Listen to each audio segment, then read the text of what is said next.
Every major AI company you know is either American or Chinese. And Europe's first move wasn't to build an AI company, it was to regulate them. But I've actually talked to a number of founders here, and almost all of them keep saying one word. Regulation is number one. Dubai before Italy, because regulation is easier than. We've been becoming, the continent of strategic surprises. So are some of the world's biggest economies causing their own pain and falling behind to the US and China? This AI race now shifts. Biggest boost in the AI race for years. AI potential regulation. To get all the filings, the permits, hire people. It takes 6 weeks in the US. Supposedly it takes 16 months in France. I mean, that's just a problem.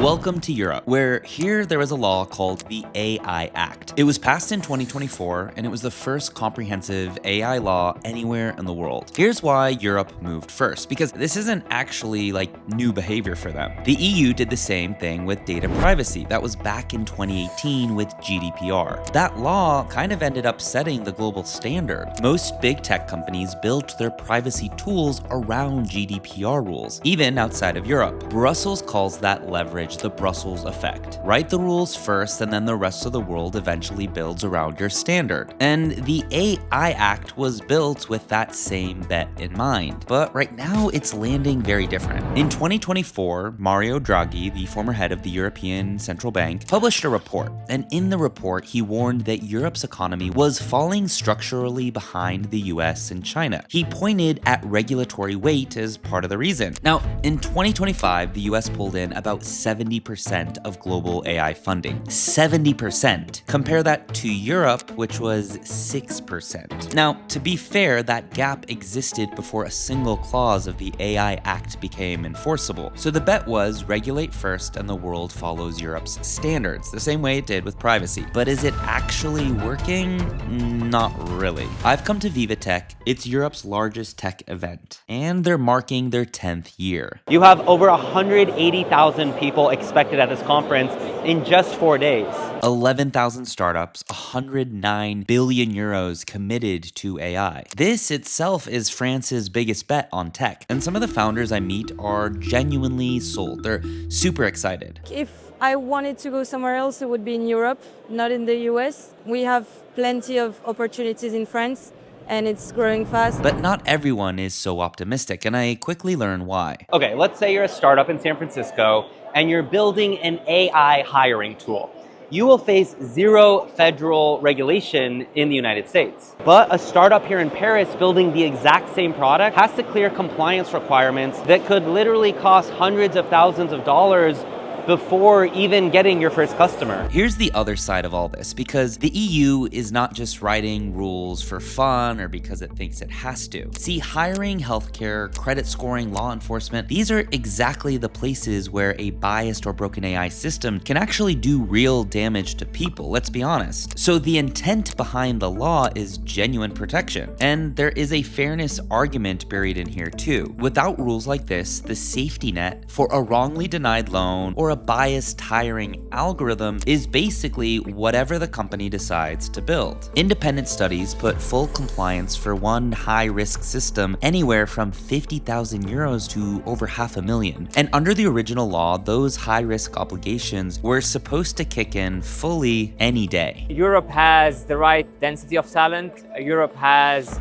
great enterprise, but I would say there's definitely a bit more regulation compared to other places. Europe has big potential to be a contender if the regulation part is addressed. Dubai has easier regulation. She is Italian, her company is Italian, and it's building self-driving shuttle buses. But she's planning to launch them not in Europe, but in Dubai. So one company that is praised a lot here in Europe right now is called Mistral. Mistral was built by engineers who left Google's DeepMind and moved to France. And Mistral is like the proof of concept for the entire argument of sovereign AI, because they're building it here in France. Let's look at the numbers. Mistral was worth 6 billion euros in 2024. By September 2025, that had nearly doubled to 11.7 billion. And most recently, they were reportedly in talks to raise money at close to 20 billion euro. That is a massively fast climb. That's a huge success story, especially in Europe. But let's compare that to some competition. OpenAI has raised over $18 billion total. Anthropic has raised $8 billion. Mistral Mistral has raised around 3 billion. So yes, Mistral is winning in Europe, but it's still playing with way less money than its American competitors. But in a way, Mistral is winning anyway, and it's not because of the money, but it's because where Mistral sits in the industry.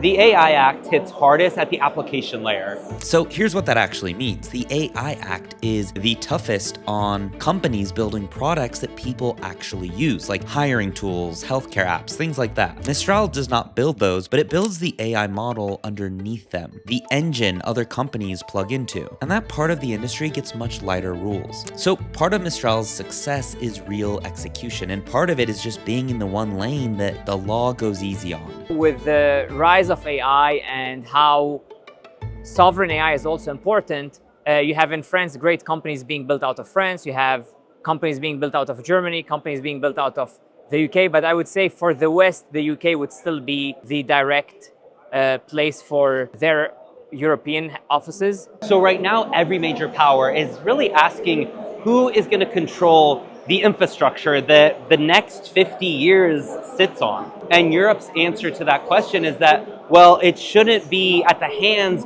of two countries, the US and China, that are increasingly fighting and arguing. Whoever builds that infrastructure ends up running the AI inside hospitals, schools, courts, and even militaries. And that's why governments care this much about who owns it. It's also why these numbers matter so much. See, Europe controls only about 5% of global AI computing power, which makes sovereignty more of a goal than anything. Between 2020 and 2025, the US put 34% of a 1.3 trillion euro venture pool into AI. Europe put 18% of a much smaller 252 billion euro pool. Now, European venture funds have also returned about 8.6% a year over recent decades against 14.6% for US funds, which means if you're an investor, you want to invest in US companies. It requires a lot of effort from a regulation standpoint.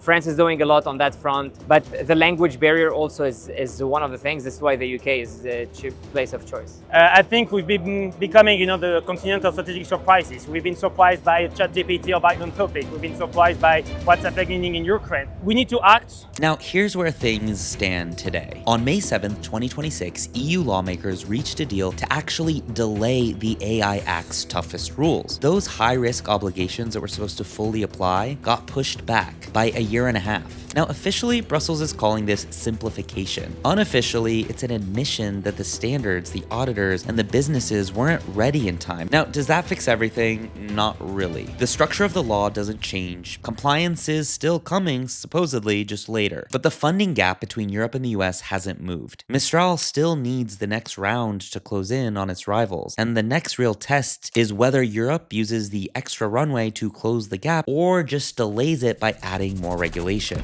The United States dominated the internet first and then wrote the rules later. China also built its tech giants first and wrote the rules later. Europe wrote the rules first, and now is trying to build the companies inside them. But the question is it too late? And whether that order matters is the question that I think will ultimately decide Europe's next decade. And let's be honest, right now, nobody knows the answer to that. But I'm curious, what do you think? Let me know in the comments below. While you're at it, subscribe to this channel. It helps support me quite a lot, and I'll see you in the next video.